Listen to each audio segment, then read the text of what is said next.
we're considering the 7 last words from Jesus on the cross during this time of Holy Week to reflect each day on one of these last words. And the first word is from Matthew chapter 27. I want to read it to you here. It says, "From noon until 3 in the afternoon, darkness came over all the land. About 3 in the afternoon, Jesus cried out in a loud voice, 'Eli, Eli, lema sabachthani,' which means, 'My God, why have you forsaken me?'"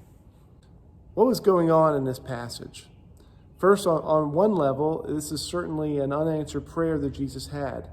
You might remember Jesus in the Garden of Gethsemane was praying, "God, would you please allow this to pass from me, this cup, but instead not my will, but your will." And perhaps Jesus on the cross was saying, why did this not happen? Why do I need to suffer on a human level? That's perhaps one level.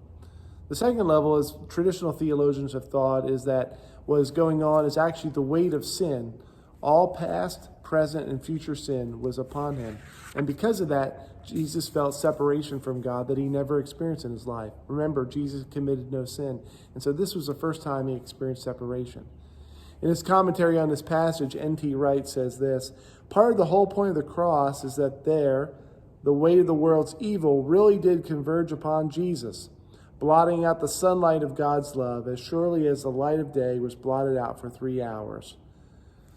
And so what Jesus was experiencing was the weight of our sin that we have committed against him and the sin of all humanity. And he felt that separation from God. But I think there's one other thing that theologians have looked at in this passage, and that simply is a declaration of victory. That Jesus was quoting a psalm from Psalm 22 in his time of taking breath, but while he was suffering. And I wanted to recite some of that to you and then tie that up together. Psalm 22 is from David, and it begins, my God, why have you forsaken me? Why are you so far from saving me, so far from the cry of my anguish?" And a little later, it says, "All who seek me mock me. They hurl insults, shaking their heads. He trusts in the Lord. Let the Lord rescue him. Let him deliver him, since he delights in him." And so what happened was people, after Jesus was died and was resurrected, they looked back at some of these passages and they found Jesus in the Old Testament. And they see in these words a little bit later, verse 14, "I am poured out like water. All my bones are out of joint. My heart is turned to wax. It is melted within me. My mouth is dried up like a potsherd, and my tongue sticks to the roof of my mouth. You lay me in the dust of death. Dogs surround me. A pack of villains encircles me. They pierce my hands and my feet. All my bones are on display. People stare, and they gloat over me. They divide my clothes among them, and they cast lots for my garments." So you see that in the story of Jesus, in the account of Jesus, that's what actually happened. And so it's kind of a prophetic psalm. But we see the way it ends is very powerful. It says in verse 27, "All the ends of the earth will remember and turn to the Lord.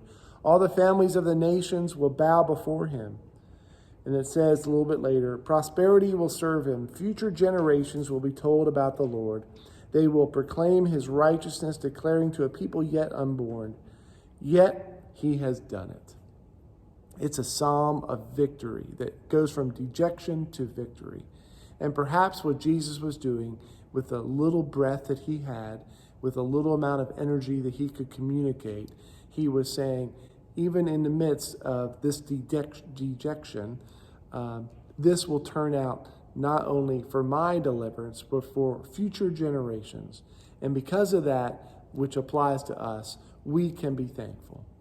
One last observation that I hope will be helpful to you. Notice how the psalm begins. My God, why have you forsaken me?"